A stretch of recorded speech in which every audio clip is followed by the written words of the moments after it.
Well, welcome everybody to the tranquil side of Florida. This is Real Estate Matters. For over 12 years, the voice of real estate in Flagler County and Palm Coast, Florida, coming up on 13. Our anniversary is July 4th. I'm Toby Tobin. I'm the publisher of real estate news website, gotoby.com. I'm a Florida licensed realtor with Grand Living Realty, and I'm joined by co-host Anna Maria Long from the Flagler Home Builders Association, one of our sponsors. Hello, Anna Maria. Hi, how are you? You're over your cold. I am. So you're back in. Yeah, I can be within saddle. 6 feet of you now. Okay.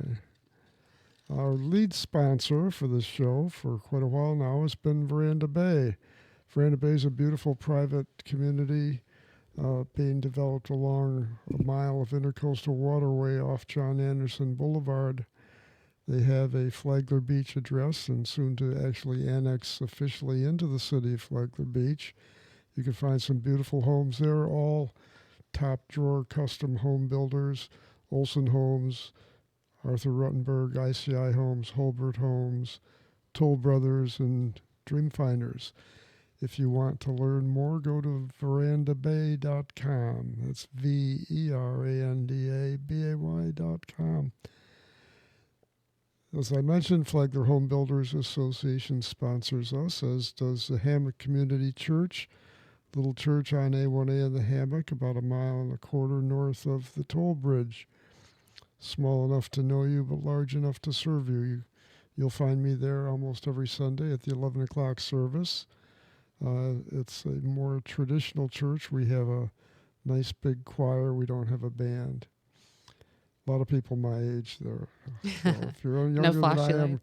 I know some young people that go to your church. No, I know there are some. We actually have a Sunday school Oh, that's good. for the really young people. It's just a neat church. So let's talk about April now. We pretty much we might get another home or two turned in over the next week or so, but they're supposed to be in by now. So I think these are pretty good numbers. For the fourth month in a row this year, the number of homes sold exceeded the number of homes sold same month last year. So all of the hoot and holler you're hearing on social media about how we have so many homes listed for sale and it's homes aren't selling. Well, they are. And we have less homes listed for sale as well. Yeah, that's right. Than last year. They're just wrong. So don't pay any attention to them.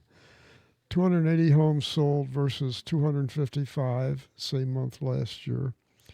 The median price this year was $364,180. Last year it was $370, so off a little bit. 53 days on market versus 64 a year ago.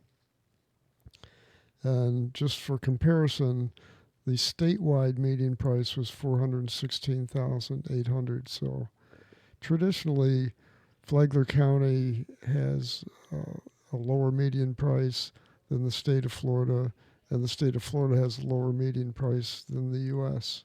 Generally. Now, 10 homes sold for less than $250,000. The days on market for that group was 33 compared to the 53 days overall.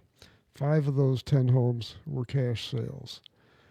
17 homes were sold for over $1 million. That's on the high side of what we've been running. So it's a good month for the ultra wealthy. 10 of those 17 sold for cash. Is it ever a bad month for the ultra wealthy? Well, I don't know. I would like to be ultra wealthy one time and just find out. You know, they say that money doesn't buy happiness, but I'd rather cry in a Lamborghini.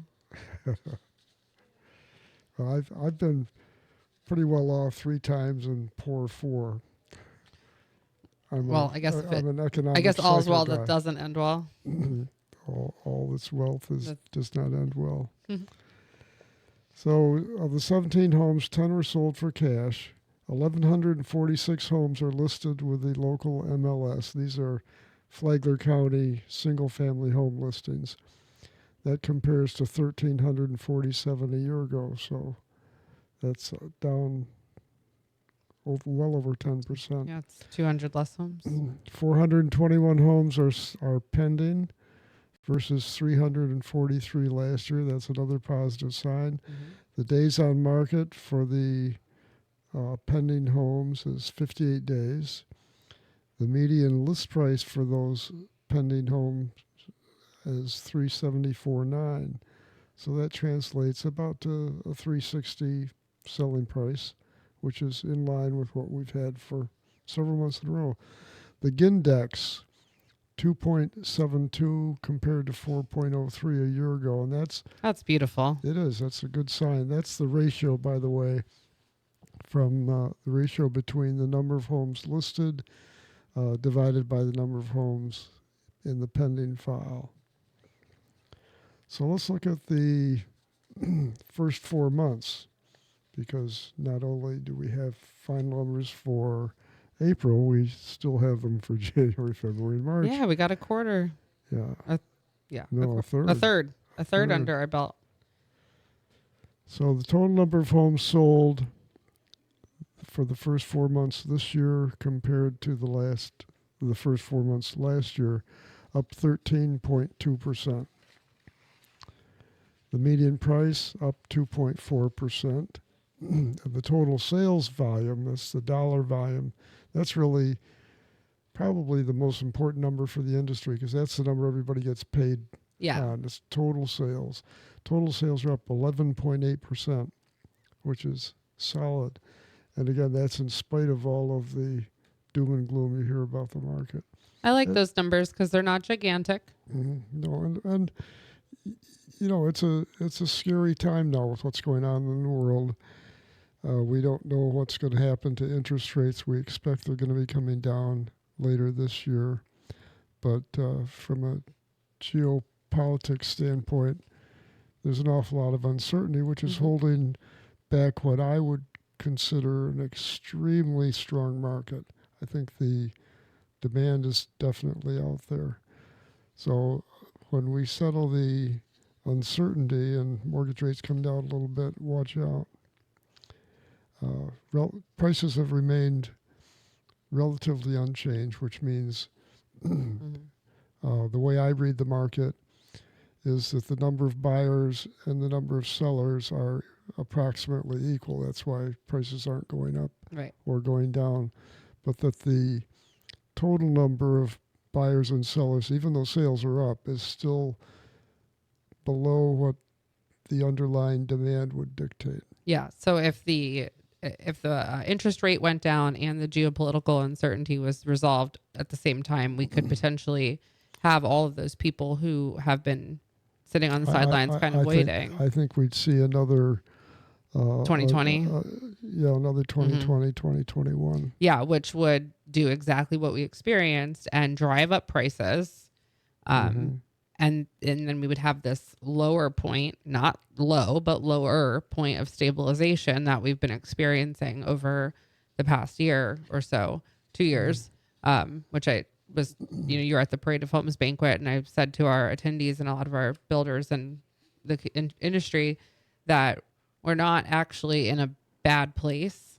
We've just gone back to where we were prior to it being a severe buyer's market. We're at a or seller's market. I apologize. We're at a pre-COVID level as far as market activity, but prices are higher, up substantially above because what they were in of 2019. Because of the demand and price raise that 2020 provided, plus all of the cost increases that occurred in 2020, because costs never come back down once they go up. No, and you don't see a reduction in impact fees very often. Although we did. Well, I mean, when they collect too many, there are. So anyway, what would you geopolitics? What do you think's going to happen? It's like day by day now in the Persian Gulf. What do I think, or what do I hope? Yeah, I don't know what is going to happen, because I don't get to make any of the decisions. And I make a conscious choice in my life to let go of the things that I cannot change. But the states that are really winning this migration battle are Florida and Texas. Yes. And Just read an article that actually South Carolina is beating both Texas and Florida on a percentage basis. Interesting. But it's a smaller state. Mm-hmm. So Yeah. So the numbers are skewed in that. Texas is the second largest and Florida's third largest. Mm-hmm. Yeah, we passed New York a couple of years ago.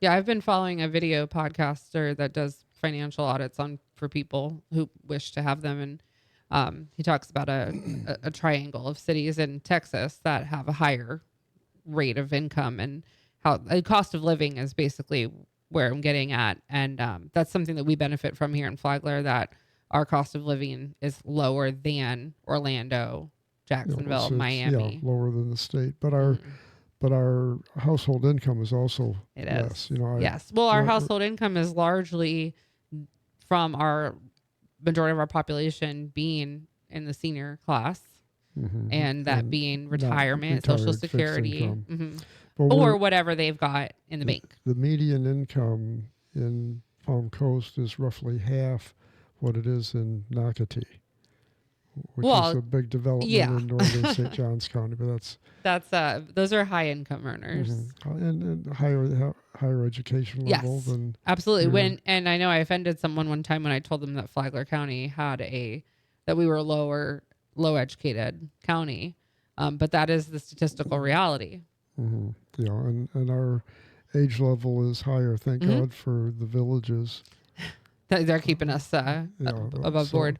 All the old age jokes about. But the reason that we're lower, villages, I know, would be about Palm Coast. They would be, But at least we don't have loofahs. We're not. No more jokes about those though. I think we almost got canceled last time. The education thing makes sense though for us, because with a great majority of our population being older, there was not the push or need to go to college. So there's we also have a lot of,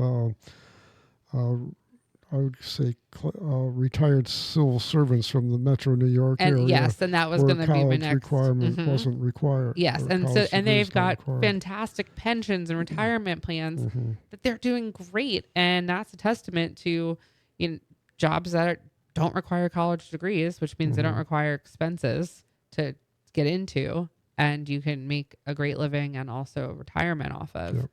You notice a lot of new Corvettes lately. Yeah, I have seen that. There's the whole Corvette Club. So the westward expansion is real hot in social media and at city council meetings.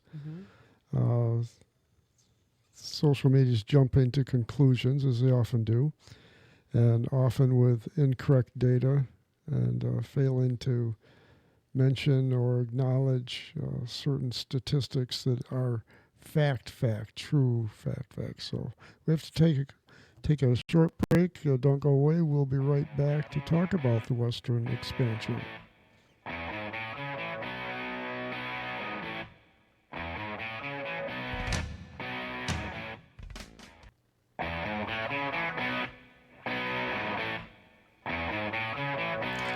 Welcome back, everybody. Thanks for staying with us. This is the second half of Real Estate Matters, also brought to you by Veranda Bay, our favorite sponsor. Just before the break, we started to talk about the western expansion and how poorly understood that whole argument is. Whatever debate you hear about the western expansion, there's probably a good chance that both sides are wrong, because that's the truth. The facts are the facts, and they don't seem to enter into the debate very often. Yeah, right. I mean, how many people who are arguing for or against the westward expansion have actually read any of the accompanying documents? Or any history. I mean, there's... Who was even here when it was done? I was. Me too. Yeah. Me too. But, most of the people saying, I don't want it. The existing planned communities, Neoga Lakes, was originally planned, and it still is planned, and it's still a viable, valid, open DRI, which could be developed. Yes. They planned 7,000 residential units, and that was owned by Rayonier Timber then. Right. Old Brick Township was planned for 5,000 units, and it was not owned by Rainier. Rainier acquired that property, and of course, along with it, the development rights. But so there were a total of 12,000. or 12,000 units, residential units authorized, and people are getting all upset I about think the some fact of that it's almost, because the new plan is to add another 10,000, so that's 22,000.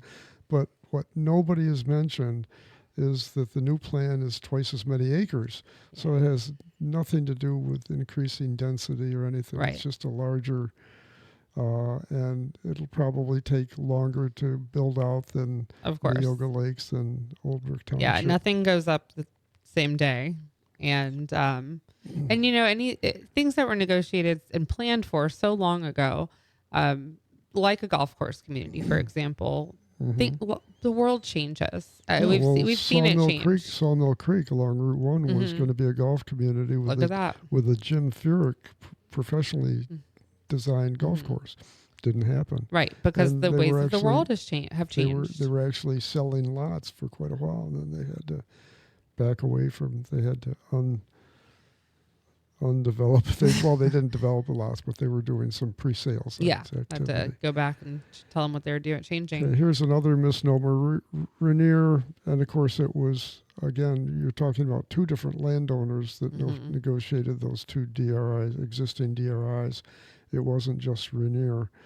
But Rainier did not commit to putting in the loop road, because there are no maps back then that really show the loop road as it is designed today. They did commit to spend an awful lot of money on roads, which they still have to do. So, because the city's not taking on the roads, if the state comes in and gives $100 million towards the project, that's a good thing, because Rainier is still going to pay money. Yes, we're just at the beginning of a negotiating phase, and it's to read social media, to talk to almost anybody. You'd think everybody in the city of Palm Coast recently finished reading The Art of the Deal, and now they're experts on negotiation. What they don't realize is that I've never actually seen a developer come out of a municipal, and this is not on the city of Palm Coast solely, any municipal negotiation without giving up a whole lot, whether that be money or land. Somewhat bloodied. Oh yeah. Well, they come out in pain. And with the Neoga Lakes, existing Neoga Lakes DRI, Rainier, that was negotiated. It was consummated in 2010. Both of them were 2010, but Rainier agreed to pay an upcharge on school impact fees. In other words, whatever the school. Well, that's awkward after we just lost a bunch of students, but God. But that's an example of how things change. So we're going back to negotiate again. But in 2010, that was a viable negotiation. That made sense. Everybody thought we were going to be building one new school a year at that time. Thank God we did, and our tax dollars would be funding empty buildings. But yes, but in 2010, that was an appropriate negotiation to be made.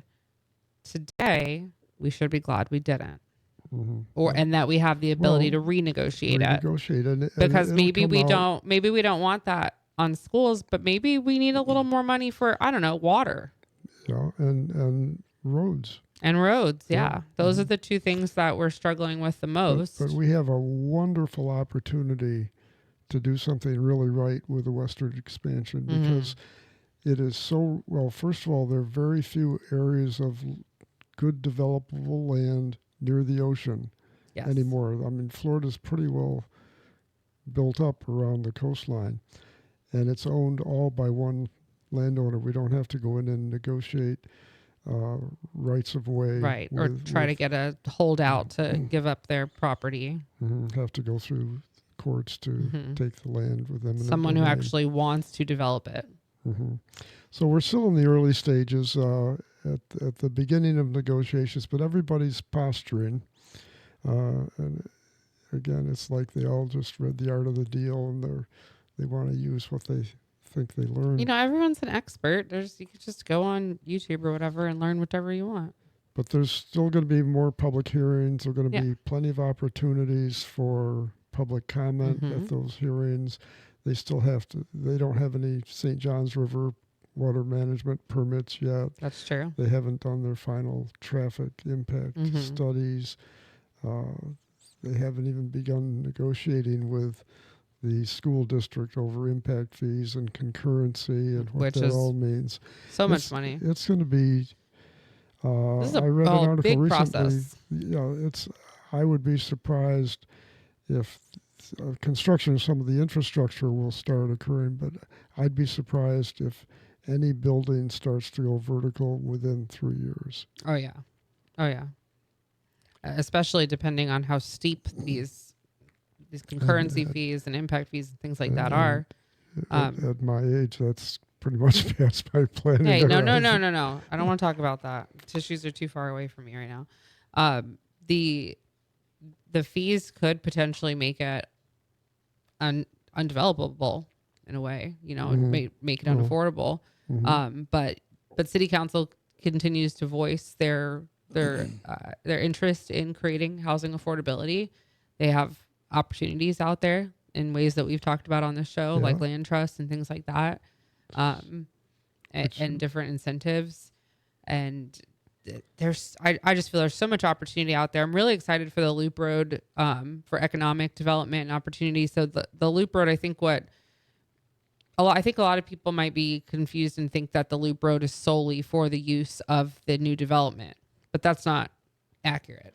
No, there's still a lot of land out there owned by other people that ultimately will be developed. But the whole idea of concept of density is another concept that is so poorly understood. They don't realize that it's not how dense you make it; it's how you make it dense. And the way I've seen plans for the western expansion, they're on my map, which is on the Toby website. You can see some conceptual drawings, and there's an awful lot of green area. All of the that's commercial what density and creates. Residential is in clusters. Yeah. And what that does is it helps affordability, which is continuing to be a struggle. But some of the ways it helps affordability is if you have 50-foot lots, and everybody doesn't want a 50-foot lot, but some people are very happy with it. So people that are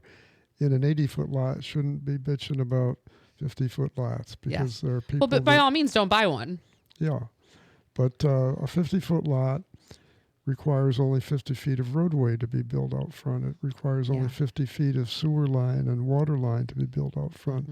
It requires only 50 feet of buried power and cable. It's only 50 feet of land. That's 30 feet less land for you to pay taxes on, and it's for you to maintain. 30 feet of land that can be for the bugs and bunnies. That's right. For those people who are sensitive to the conservation arguments. But if you look at the plans, there's a tremendous amount of green area and even migration pathways. So that's really special. Density is from a conservationist standpoint is a good thing. Yeah. But it's almost like being a realtor. Density has a target on its back. It does. Property rights become more and more important to me. It seems like each day, and not saying what a person can and cannot do within their own property. And while I absolutely believe that the municipality has the ability to obviously create a vision and everything, when it comes down to it, we all want our own privacy. If we own our land, we want to do what we want to do with it. And but you don't want the neighbor to do what it's that part that constantly gets me on social media. And again, if you didn't want someone to build on it, you should have bought it. So I would just encourage everyone who takes issue with western expansion to set aside your anger, take a deep breath, and reposition that energy into what would I like the West to look like. Yeah, because it is and be productive about it. If you have a voice and you have that opinion and you want to be front lines out there talking about it, let's do it together and productive and be the community that we are. And growth is inevitable. We got to wrap it up. Yep. That's You my wanna job, start? isn't it? Yep. Video podcasts of Real Estate Matters are available on gotoby.com. Click on podcasts on the top navigation bar. Show notes are included so you can see what we did not get to today. And also on gotoby.com is that Flagler County interactive map of residential developments and subdivisions, updated regularly. If you have a question or a suggestion for Real Estate Matters or gotoby.com, You can call me at 386-931-7124 or email me at toby@gotoby.com, and take the opportunity to take advantage of my 20 years of experience and knowledge of the area.